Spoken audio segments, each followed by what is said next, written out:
Sir लगातार मुठभेड़ों के बाद देखा जा रहा है कि लगातार नक्सली जो है ग्रामीणों पे प्रेशर डाल रहे हैं, ग्रामीणों की हत्याएं कर रहे हैं, लगातार ऐसी खबरें आ रही हैं। तो पिछले 2 महीने को का अगर मैं सारांश बताऊं तो 2 महीने के अंदर उत्तर पश्चिम माड़ में काकुर, दक्षिण में रेखावाया, पूरब में गोबेल, पश्चिम में अब घमंडी और एकदम माड़ के मध्य में कोड़ता मार्का। माड़ के हर क्षेत्र में सुरक्षा बलों ने नक्सली को धराशायी किया है। इससे 2 चीज़ें हो रही है, लोअर कैडर का खुद नक्सलवाद पे और शीर्ष नेता पे भरोसा हट रहा है, उनका डर कम हो रहा है और ग्रामीणों का प्रशासन पुलिस में भरोसा बढ़ रहा है। तो इस संदर्भ में जब नक्सलियों के पैर के नीचे से ज़मीन खिसक रही है, वो हताश हैं, तो डर को वापस कायम करने के लिए बंदूक के दम पर ग्रामीणों को मार रहे हैं। इस चीज़ में मैं बंदूक की जो एक डायनामिक्स है उसके बारे में थोड़ा बात करना चाहूँगा कि ऐसा भ्रम है लोगों में कि नक्सलियों के पास बंदूक पुलिस से लड़ने के लिए। मैं 4 लाइनों में इसको समराइज़ करना चाहूँगा। नक्सलियों के पास बंदूक इसलिए है कि उस बंदूक को लेकर जब एक गाँव में खड़ा होता है तो वो अपने आप को सरकार बताता है, गांव में लोगों को जमा करता है। उस बंदूक के डर से जब लोग जमा होते हैं तो उसे वो जन अदालत बोलते हैं। उसी बंदूक के डर से किसी को भी बोल देता है तुमने अपराध किया है या पुलिस की मुखबिरी की है और उसको जान से मारने की या फिर की सज़ा सुनाता है और मार देता है।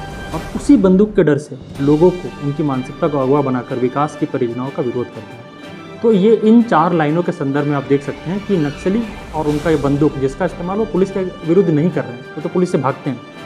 नक्सली अपने बंदूक का इस्तेमाल गाँव वालों को डराने के लिए, उनका शोषण करने के लिए, उनके अंदर भेदभाव करने के लिए, आपस में लड़ाने के लिए, गाँव वालों को मारने के लिए और उनको डराकर उनकी अभिव्यक्ति को रोकने के लिए कर रहे हैं। उस संदर्भ में ये हत्याएं हो रही हैं। हम इसके अगेंस्ट इन्वेस्टिगेशन करेंगे, अपनी नक्सल विरोधी अभियान को और मजबूत करेंगे और जो भी थोड़ी सी ज़मीन उनके पैर के नीचे बची है सबको हटा देंगे। सर, जिस प्रकार से माओवादियों की अघोषित इलाकों पर फोर्स घुस रही है, लगातार मुठभेड़ हो रहे हैं, मारे जा रहे हैं, क्या लगता है माओवादियों का स्टैंड डाउन हुआ?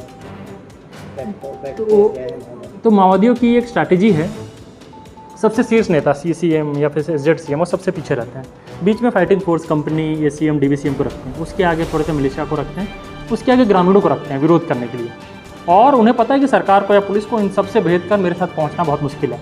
नारायणपुर पुलिस ने पिछले 2 महीने में ये इंश्योर किया है कि ये जो आगे के 2 लेयर हैं जिसको उन्होंने भ्रमित करके उनको बहला कर, फुसला कर या डरा कर अपने सामने रखा हुआ है, हम उनको अटैक ना करें, उनको टारगेट ना करें। हम सीधा उन जगहों पे जा रहे हैं जहाँ पर उनके शीर्ष नेता रहते हैं।